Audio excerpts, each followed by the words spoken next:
I'm Martin Murphy. I'm an author and I help people develop the elite team concept in their businesses.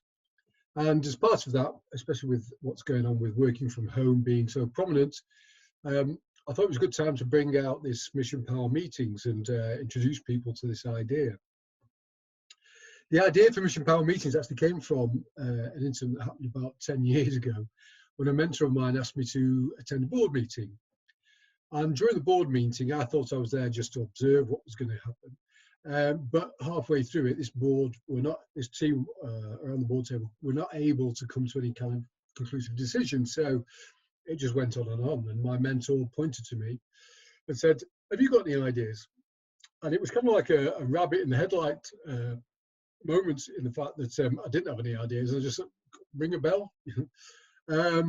And so I said, "Oh, well, you've got me there. I'm going to make sure that next time I've got an answer for this."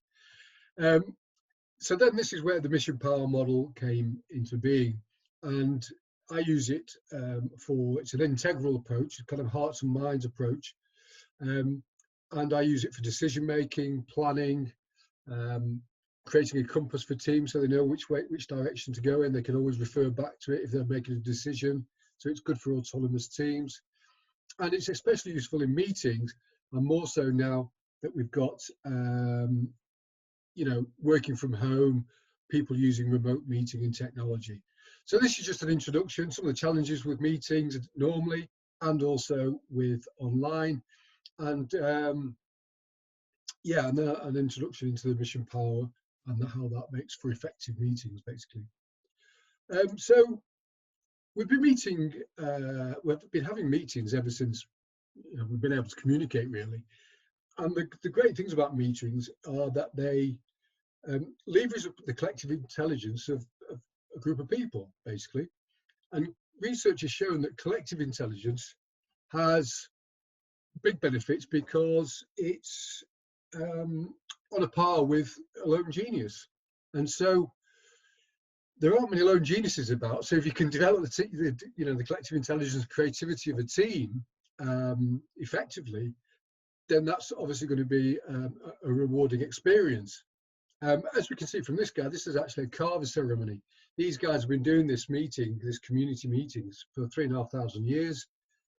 As you can see here, there's one chap that's actually directing what happens. And that's the thing, there are different types of meetings, but they have some commonalities when they're effective. About 150 years BC now, this is the Roman Senate. And what we can see here is that there is a principal senator directing what happens with the crowd, with the group. And they had rules, basically, and they had some time constraints. They always made sure, no matter how big the meeting, how big a subject they were meeting about, that they always came to a decision by nightfall. So yeah, like I say, there's commonalities in these different types of meetings. So they're a great idea, but there's some resistance points, and we'll have a look at some of these now. So one of them, the biggest one probably, is the fact that there's lines of communication. If you've got 4 people in a group, you've got 6 lines of communication. If that group goes to 14, just 14, you've got 97 lines of communication.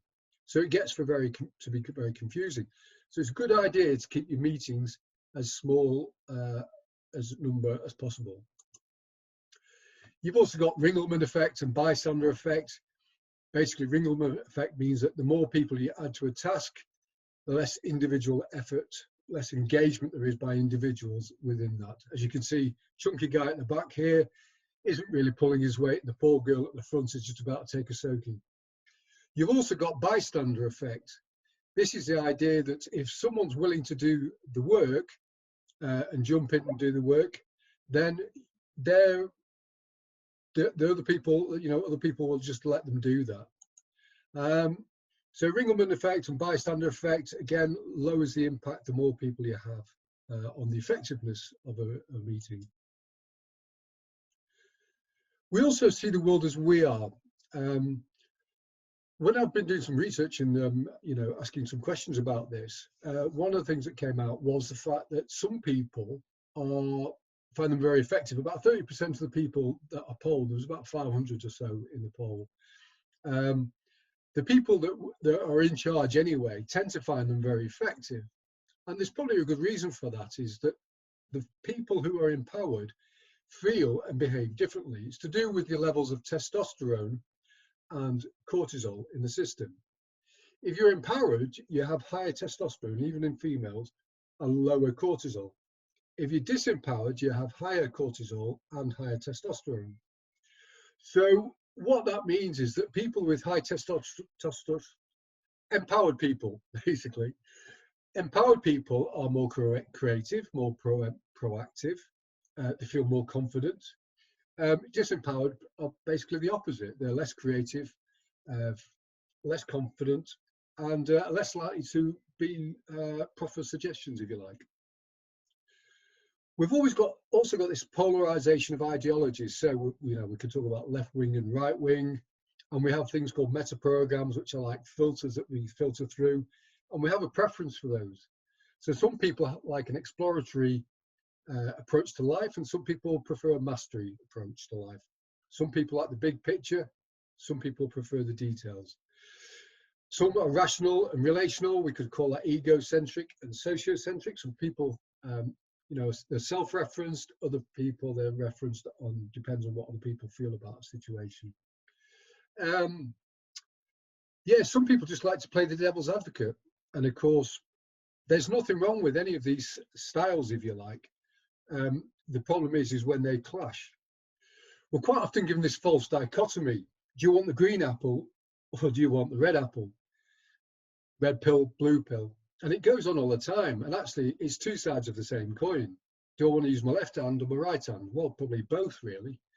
And so what we really want to do is get to this stage where we're able to harness the complexity of a group of people, as in, flavors and nutrition that we get from a bowl of mixed fruit salad, which works all very well together and is beneficial and superior nutrition, basically, and get out of this either or kind of thinking. Another problem is that a lot of people spend time daydreaming. Jacob Rees-Mogg here in the background, you can see, Think Parliament. There's a chap called Parkinson who came up with a couple of laws. He said that if you assign a period of time to a task, people will fill up that time. So it's a good idea to shorten that time. Constraints is a trigger for creative thinking. The other one is triviality, and it points back to that power imbalance I said before. If you've got someone who's quite dominant in a dominant hierarchy kind of organization, bureaucratic organization, people just want to stay out of trouble. So they just talk about trivia. There's no point talking about serious stuff if you can get away with it, because you might get into trouble. Harvard Business Review found that like less than 5% of companies or organizations actually have a process for meetings. So there's been lots of research on this. Here, Microsoft, Industry Week, New York Times have all concluded that a lot of time is wasted on meetings and traveling to meetings.